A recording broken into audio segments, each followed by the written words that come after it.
This is Negotiate X TV.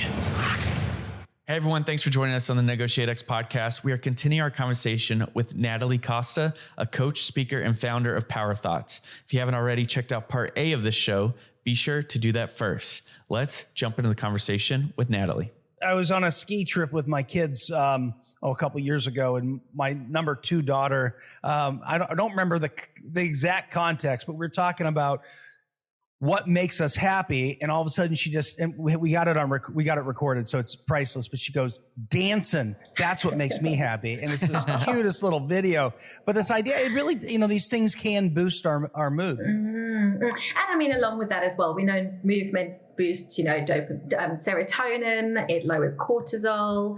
I think music as well is a great way to bring this in, that element of play. And it's just, it's just all good is, it doesn't have to be vigorous. It could be yoga. Yoga is another way of movement as well. That's perhaps a little bit more calming and doesn't have to be these strenuous activities. You obviously haven't seen me trying to do yoga, and it is very strenuous.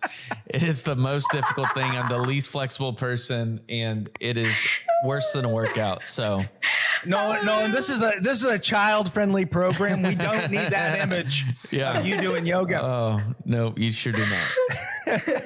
Natalie, I wanted to ask you, and I don't mean this to be a trick question. Of these 5 steps, is one more important than another, or does it just depend on the child and the situation? I would say that it's a great question. I think in any moment, the person that needs to stay calm is you.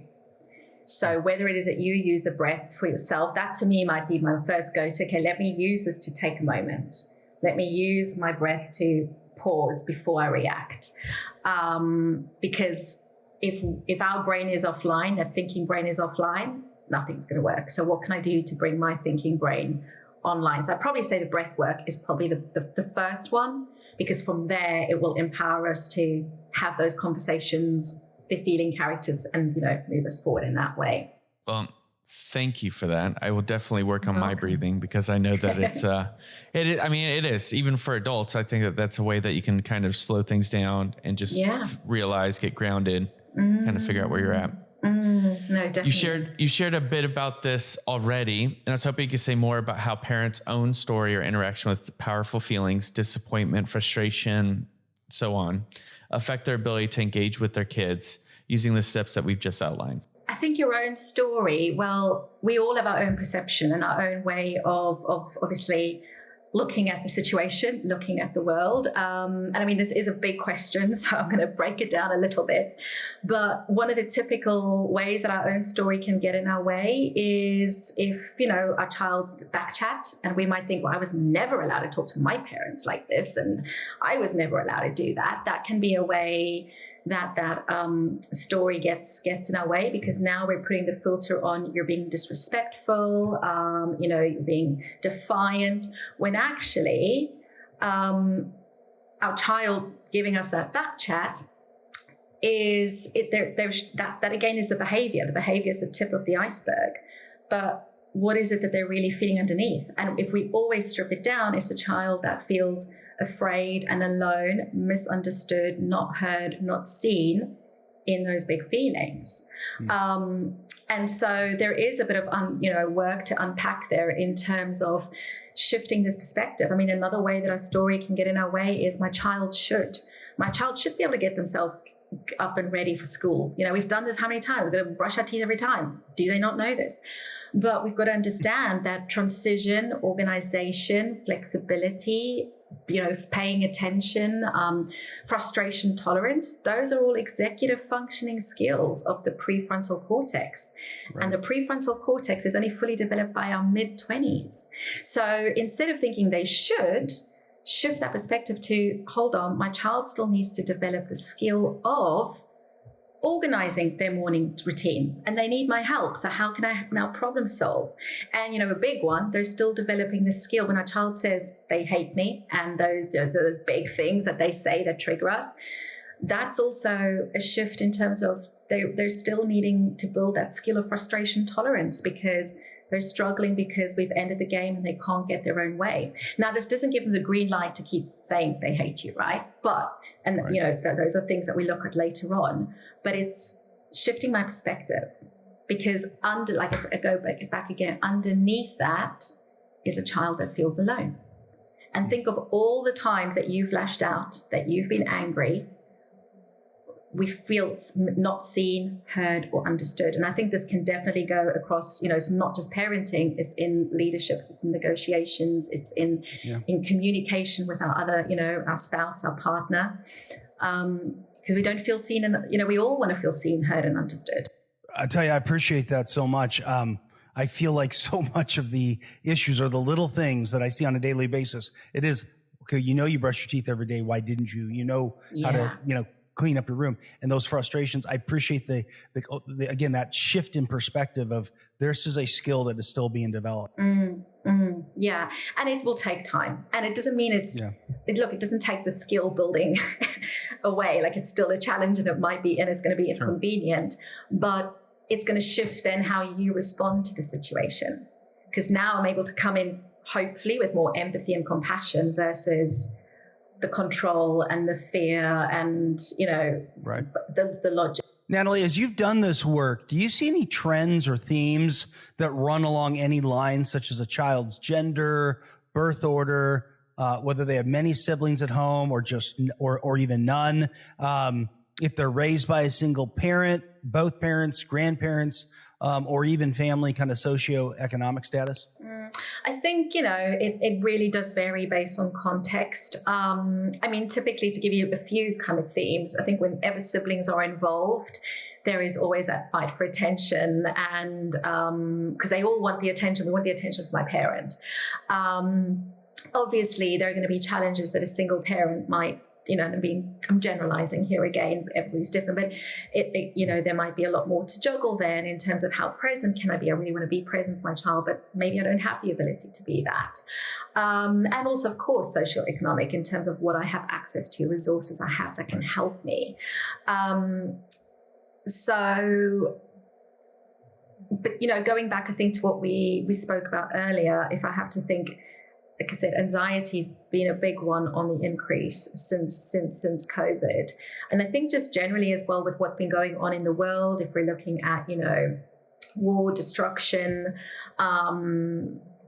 there's been a few things. It just feels like things can feel quite dark and gloomy, and I think also the uncertainty that older children perhaps face in terms of my future, for global warming, and questions that they have about that, but also the access that they now have to information, which wasn't around when we were kids, right? That I think can also make an impact in this as well. Natalie, you also offer programs for schools and teachers. How do these programs look any different than what you do with parents, and how do you describe the impact that these skills have within the classroom? No, so I think with schools, they tend to be, with schools, it tends to be, obviously, I go in and I deliver sessions for children and for teachers. It's obviously more whole class based. Whereas with parents and children, we'd still go through similar concepts or the same concepts, but it would be tailored a lot more to their individual needs, which is just it's quite difficult to do as one person in a school, and obviously schools have a lot that they're juggling with as well. But with the private work, it's a lot more around educating parents first and then doing the work with their children. And this has only recently changed. Up until probably about 6 to 12 months ago, my focus was a lot on educating kids, both privately and in schools. But really, over the last 12 months, I found myself more and more having to support parents. And I was like, actually, I'm looking at this, and I'm coming in still with my teacher hat, and we need to look at, it's the adults that need the help first, right? Because we're modeling, and that gets fed down to our children. So that can be a lot more nuanced based on, what the challenges are that they face. Natalie, if you're willing, we're going to spend our last little bit of time getting to some example situations. Does that work for you? Mm-hmm. Okay. And I want to note for the audience that not all of these come from my own kids and my own family. If that was the case, everybody's going to think the Denisian household is a complete circus. We're only a partial circus. Okay. We're still missing an elephant and a couple lions. All right. So some of my kids handle stressful moments by shutting down, pulling everything inside. So on the outside, everything seems fine, mostly. I mean, one of my kids is a complete poker player. You can't tell anything is wrong until it's really wrong. Now, another one is a little bit of a kind of what we call a grumpy Gus. Still holds it in, but you can read it a little better. Either way, everything seems fine typically until at some point things suddenly explode. Now you're not dealing with just what happened in this moment, but also things from the past 10 days, 10 weeks, maybe even 10 months. All right. So how do I, as a parent, A, pull out some of this information when they start to go into shutdown? And B, how do I handle this buildup of emotions, especially when I didn't know those things, I didn't know they were there? No, it's a good question. It's a big question. But I think first of all, it's A, what can you start to do differently to either educate your children or you and you modeling yourself how I work with big feelings. So it could even be a case of, do you know what, kids, I've had this course or this talk with, Natalie, if you need a mentor or whatever, it doesn't have to be me. Maybe I can point you in the direction of some material. And actually, I've realized, do you know how sometimes dad gets really mad and I shout, or I did that thing last week? And it just made me think that actually we do so much for our body to keep our body healthy, but what are we doing to keep our brain healthy? And so one of the things that I'm learning is how to calm my anger when I feel anger, or calm the anxiety, or deal with my whatever the emotion is, and modeling some of those self-regulatory tools, whether it is the deep breathing or whatever that might be. When it comes to anxiety as well, is and with all aspects, but in terms of it feels a bit silly, but like modeling out loud what you're thinking. Of like, do you know what, yesterday, and I always say, have these conversations not in the moment. It's more, what are we doing initially outside of those moments? So even saying, do you know what, yesterday I had a tough conversation. I could feel myself getting really mad and I could feel that anger build. But you know what I did? I practiced this breathing tool I learned, and teach them the breathing tool and do it with me. And actually this was so helpful. And then also, once they know the tool, get them to teach you on different moments and different opportunities and different times. So this is, it's a lot, it's progress that we're building here.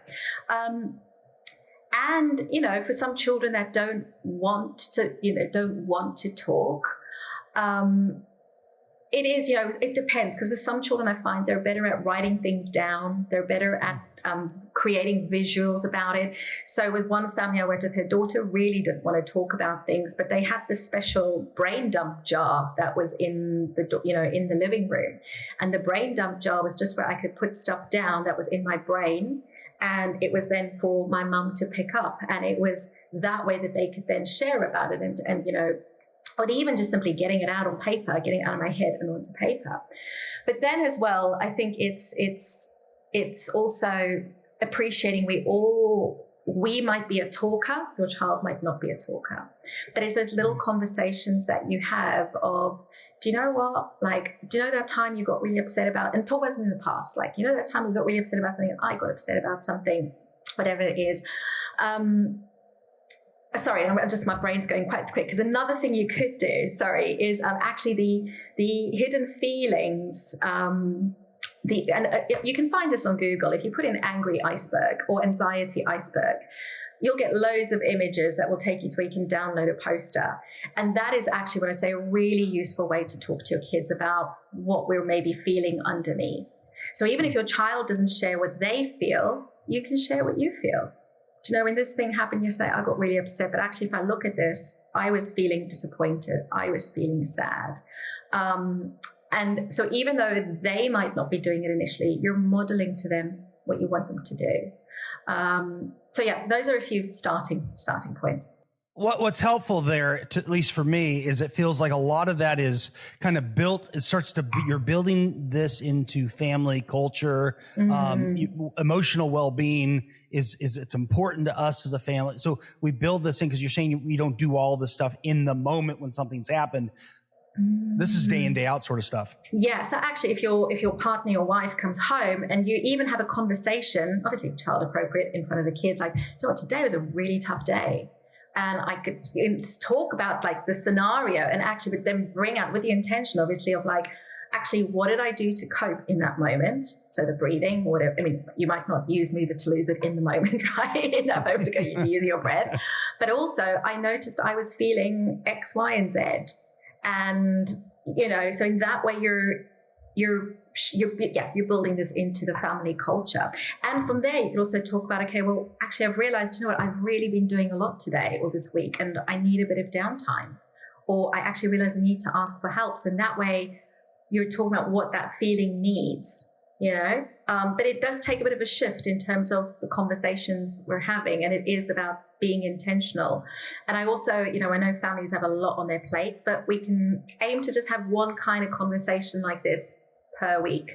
It'll be interesting to see. Kids tend to get involved in this way. That's great. Now I've got the second scenario here, but before I read it, is it mum or is it mom? Oh, so it's interesting. So this side of the world is mum, but in Okay. South Africa, we say mom. So okay, so either or. All right. Yeah. All right. So last week I'm grabbing groceries and passed by the parent dealing with the kid having a complete breakdown over some cereal that he wanted.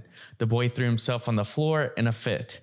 I only watched him passing, but in a matter of seconds, I noticed that the mom turned very red with apparent embarrassment, then speaking firmly to the kid loud enough so that everyone could hear, and then eventually grabbed the box cereal in question, I think it was Lucky Charms or something like that, and threw it into the cart. The kids appeared to calm down as I left the area. I don't have kids, so I can't assess the parents' actions here. How do you coach parents experiencing this type of tantrum behavior? Yeah, it's tough. I'm not gonna lie, it's tough. It's tough. There is no magic. There is no silver bullet, right? There is no magic bullet. What I would say is that's a common thing. I can't think of any parent that has not experienced that. And of course, we're going to feel the judgment and the shame. But right. I think, a lot of this work comes in what am I doing before? So if you're going to go to the store and there are going to be things that your child wants to see, and you're not going to get them anything. It is that case of preparing them before, saying, we're going to the store, we're going to pick up some things. Now, no, there are going to be some really cool things that you want to see, some really good things that you want, your Lucky Charms. I know, they're so cool. And you kind of have a little bit of this conversation. And the whole, what you're doing is you're mirroring their experience. You're just stepping into their world a bit, because it is going to be so cool. There's going to be cool things. I'm going to see cool stuff. But then you also set those boundaries of, now I know there are going to be really cool things to see, but here's the thing. I don't have time. We're not going to get that today. And so when I go there, just remember, we're not going to get that today. We had something yesterday, whatever that is. So you're preparing before. You're also preparing yourself of, okay, we're going to go to the store, right? I know he might have some big feelings, and I'm visually preparing myself that I'm going to just stay calm. I'm not going to lose it. I'm not going to give it to him either. Because the thing is, if we've set that boundary in place, boundaries keep children safe. So if we give it, compassion for yourself if you've given in, right? There's an opportunity for you to do that. But if we are giving in, then we're always moving those boundaries, and kids don't actually know where I stand. So I've made this boundary, and I know you might want it, but mommy's going to say no. And I know that sometimes those big feelings come, and that's okay. It's okay to feel angry, but I'm still not going to get it. And so when you do get to the store, you've prepared yourself as well. And then in those big feeling moments, and I appreciate this is really tough because we might be worried about judgment, but at the end of the day, other people don't matter. It's you and your child that matters. And so, I always talk about, stepping into the experience again. So mirroring there of, I know you really want it. And I know, look at this, it looks so cool. And you've got all these cool things. So you give a few of those mirroring statements. And then we put that, but here's the thing, sweetie. Remember what we said. We said we're not going to get it. And I know. Oh, here comes that big feeling. I know. Now you're allowed to stomp it out. And if you want, maybe sometimes, but in a public space, actually, do you know what? Stomp it out. Let's move things. Right? It might take some bravery. But actually, when you're giving children the option to have the meltdown, they might not want to. I'm talking in public, right? And this has worked with, none of the things I share is foolproof. But right. It then allow the feeling, right? I know. And listen, I get it. I get it's hard. I know you want it. I know you really want it. But here's the thing. I love you enough for you to be mad at me. And I love you enough that I know this is hard, but my job is to keep you safe, and whatever, or my job is not a lot of sugar. Now, this will feel really difficult and really counterintuitive, but you're allowing the feeling, because then that feeling is going to come, that feeling is going to go. And what, and this is what parents have said to me time and time again, is like, actually, when I allowed the feeling, it came down a little bit quicker. But it is tough. And sometimes you've got to give yourself a pat on the back, like, okay, I survived that. Like, we made it through that. But it's really hard. It's really, really hard. But, and again, this is not a quick thing. These are, I have a lot of sessions with parents, helping them with it. There's a lot more that goes on ahead of this. So I appreciate somebody listening to be like, whatever, like there's a lot of groundwork we're doing before this. Sure. But there is, and it's the, and then what I would say after the big feeling moments, the next day, talk about what happened at the store. Right. Talk about the big feeling and talk about what happened before. And then you had a really tough time in it. And I know it was so difficult. And then when we got into the car, we were listening to a song. So you're teaching them that feeling is a moment in time versus the whole thing.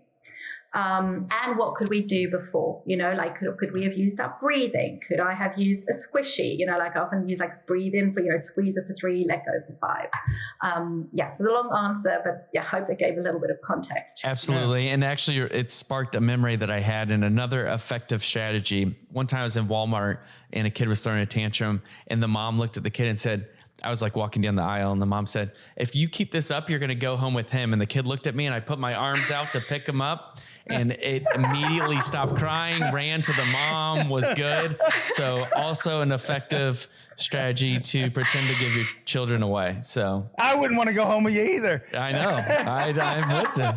That kid stopped crying instantly. Tantrum over, ready to best behavior. So Natalie, as you were talking earlier about children are still developing these skills, it reminded me of another scenario. One of our kids is consistently slow in getting simple things done. This is kind of what you were talking about, such as making their bed, putting clothes away, getting ready for the day, whatever it is. Always the last one, causes everyone to wait on them. So we tried telling this child that we're going to set a timer, and they need to get things done in that amount of time. And it was a fair amount of time. The response, though, was super strong. Like, hey, timer set, go get this stuff done. Instead of going, the response was just this emotional outburst. I'll never get all that done. This is unfair. I know I'm slow. What could we have done differently? Yeah, no, first of all, it's okay. It's all right. You are a learner as well. So as a parent, don't just get into the judgment for yourself. But if you think about it, the timer might be a pressure, and timers it depends with children. So sometimes even playing their favorite song or having a playlist of songs to get things done. But equally, for some children, it doesn't, because there's pressure. But now you're basically giving them more stress and cortisol in their system, and they don't need that. So reminding yourself those organizational skills are executive functioning skills, first of all, for you as a parent. I'd also say bring your children in. These sort of challenges, we often tell them what to do. And yes, there are boundaries, that's my role as a parent to keep it safe. But if mornings are a challenge, saying, do you know what? Mornings are tough, aren't they? Because I know, you feel like it's hard. There's lots of things you have to do, and you feel like you're never going to get it done. And it just feels like daddy's nagging you all the time, and we need to get out of the house. This is a challenge. How can we solve this challenge together? So instead of you versus me, it's us versus the morning challenge. And what can we do? And then come up with like a morning plan. I call it my power plans. What are we going to do? And when I talk about power, it's like, what am I doing to help me stay empowered, so that I go to school feeling good, feeling confident, all of that. And then breaking it down in terms of, okay, I also want to say like a visual reminder is so important for children, and preferably something that is like tactile. So whether they've got like pictures of like, I get up, I brush my teeth, I have breakfast, and I tick it off. So it's that sense of like progress and seeing that progress, and get them to choose, bring them in. Okay, what do you want to do? Get them in. And then maybe at the end, that is I often say this, like, if there's time left, if everything's done and we've got time left, that's when you can do your own exercise, your own activity, preferably not a screen-based exercise, but something that is, my own time. And what I'd also say is give yourself more time in the mornings, because give yourself those extra 20 minutes, right? I know it might be an inconvenience, but you're not going to be here forever. But if you're feeling less stressed because you've now got more time, that's going to make it easier for you to navigate these situations in that moment. And the mindset you're having is, these are skills that we're helping my child develop. Right. So how can we problem solve this? And having that visual reminder is also really important, because kids can't keep these things in their head. They have no idea of like, well, I'm going to brush my teeth and I'm going to eat breakfast and like everything just, and they're so caught up in the moment. So having that as a visual reminder, and perhaps even everyone in the family, or a couple of you in the family have your own morning power routine. So we're all doing this together. But the idea really is, how can we solve this challenge together? Because when we include children in this, their sense of agency is being fulfilled. Like, my thoughts matter, what I say, what I do, my opinion matters. And I'm sure, again, that you could probably relate, and your listeners can relate, like, if we're wanting to run effective teams, it's how valued do the other people's opinions feel? And we're more likely to do something if I feel valued by it, like my thoughts matter. Although one of the kids I worked with said her mom's going to make pancakes for breakfast every day. And I think I was like, we've got to obviously have some boundaries there. It's not that we're going to make like some great breakfast, It's a good idea, but not every day. All right. So the next scenario I think Aram gave me here, so that we can get some more free counseling out of this, is that I have a colleague who has an 11-year-old daughter. Each week, the night before the first day of class, she gets incredibly anxious. She's cranky with everyone and can't get to sleep. It doesn't appear to be a social issue, as she's been able to share that she's just worried about not having everything done that she needs to have for her teacher. What's your coaching advice in this situation? And I think that's such a good question. It's a common one as well. And I think we can see that amp up more as kids go back to school after like weekends or holidays. I would, talk about, again, bring it up, right? So if there's been the weekend and she's had a tough time in the week, saying, do you know what? I was thinking, sometimes it's tough going to school, isn't it? Because there's a lot in our mind. We are worried about the next day and worried about things that we have to finish for our teacher. And we can feel all these feelings in our body. So helping her understand what she's feeling. And then, especially with anxiety, let's do a brain dump. What are some of those things that struggle to keep you from going to sleep? What's in your head? Let's get it out on paper. Because A, when we do that, it's not all floating in my head. B, when I get them things down, whether you write it down or your child writes it down, some of the things aren't that a big deal as well when we see them on paper. But then as well, we can come up with a plan. Okay, so if I'm really worried about getting everything done for my teacher, that comes to that skill of, okay, what are maybe the things I need to do for my teacher, and where am I as the adult, can I help my child with that, now that we know about organization and those sort of skills only being developed by our mid-20s. And then I'd also say flip it. So we've spent so much time using our imagination for what could go wrong. Now, what if it goes well? What if I have a really good time? What happened the last time I went to school and I was really nervous? Like, what were the good things that happened? Did any of those worries happen? So we then create a visual, or we talk about, what if it goes well? What if I enjoy it? What if there are positive experiences? And also, there was research done by one of the universities, I can't remember which, but over 89% of the things that we worry about never happens. And the 11% that does, we're still here to tell the tale, even though it was difficult. And also helping your child explore previous times they felt similar situations. Now that they're out of that situation, what advice would they give themselves? Because whenever I've done this with children, it's never as bad as what they thought it would be. And, I tell myself, actually, I am strong and I can do hard things. And so even another suggestion here is making a visual collection of the hard things I'm doing, so tricky things I'm doing. And over time, I add to that to really remind our children that I am resilient, I am brave, I have done scary things before. Because even we as adults, we forget, how resilient and challenges that we faced and what we've gone through. So those might be a few starting points. Now, this has been a fascinating conversation. I mean, I know Nolan and I, this parallels so much of our thinking and work that we do in other contexts. So thanks so much for this. One last question on my end, Natalie. As you've worked with children, is there a point, perhaps I don't know if it's going to get a little older or something, where you're able to coach them beyond kind of self-regulation and self-management to a point where they build sensitivity to the emotions of others and are actually able to become coaches themselves, help others with their emotions? Do you see that? Good question. Yeah, I mean, empathy is something that gets built a little bit later, developed, should I say, a little bit later on.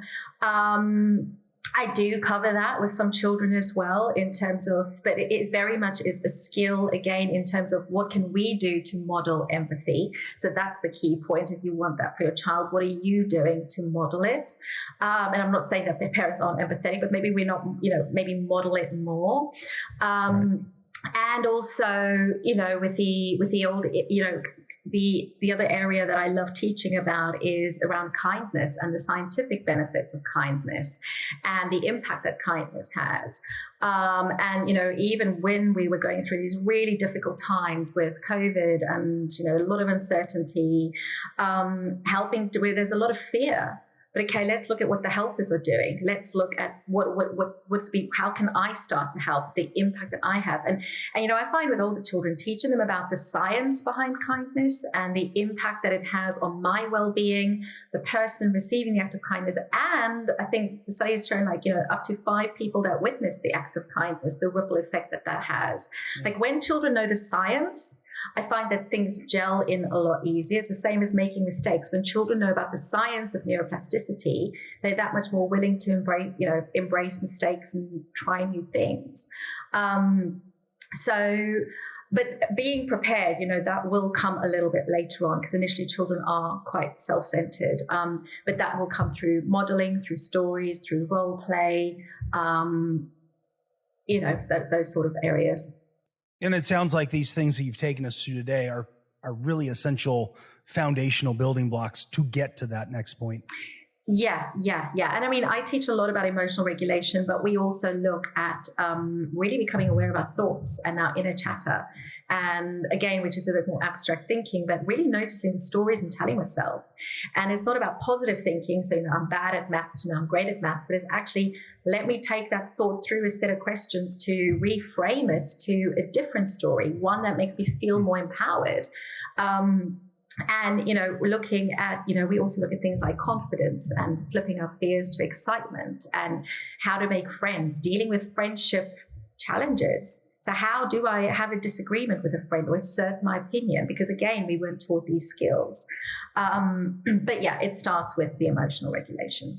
Well, as we get ready to wrap up, do you have any parting thoughts or key points that you'd like to leave with our listeners? Yeah, good question. I think a key thing is for parents is compassion for yourself is really important because we can put a lot of expectations to get it right, or I've gotten it wrong, or I should be doing differently. But just reminding yourself at the end of the day that, nobody's got this all figured out and you are a learner on this process with your child. So I think, that's really important to remember. Awesome. Well, thank you so much for joining us on today's podcast. I'm going to turn it over to Aaron for closing thoughts. Yeah, Natalie, I just want to echo, thank you. Thanks so much for joining us. Wonderful tips. I really appreciate the idea, some ideas here that really struck with me, which is that you said nothing's foolproof that you share. Although what you gave us was a lot of things we can do before, during, and after, which I like the holistic approach. I love the idea that there are things that we can as parents, and if we think about parenting and families as small business units, as leaders of small units, to be building some of these things into the culture. And they're things we practice daily. And that's a real challenge for me. I'm going to take that on. The idea of providing some agency and pulling and just talking through it more and pulling the kids into that and thinking about how we're building.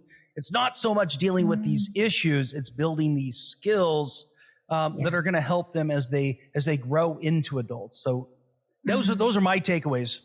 Thanks. No, Amazing. awesome. Love it. Thank you. No, it's been a real pleasure. Thank you. Thank you so much. Well, that is it for us on today's podcast. If you haven't already, please rate, review, and subscribe to the Negotiate X podcast, and we'll see you in the next episode. Hey, thanks for checking out this video on Negotiate X TV. If you found any value at all, please hit the subscribe button, hit the notification icon if you want to be notified of future videos. And then we also have a couple videos over here that you might be interested in checking out.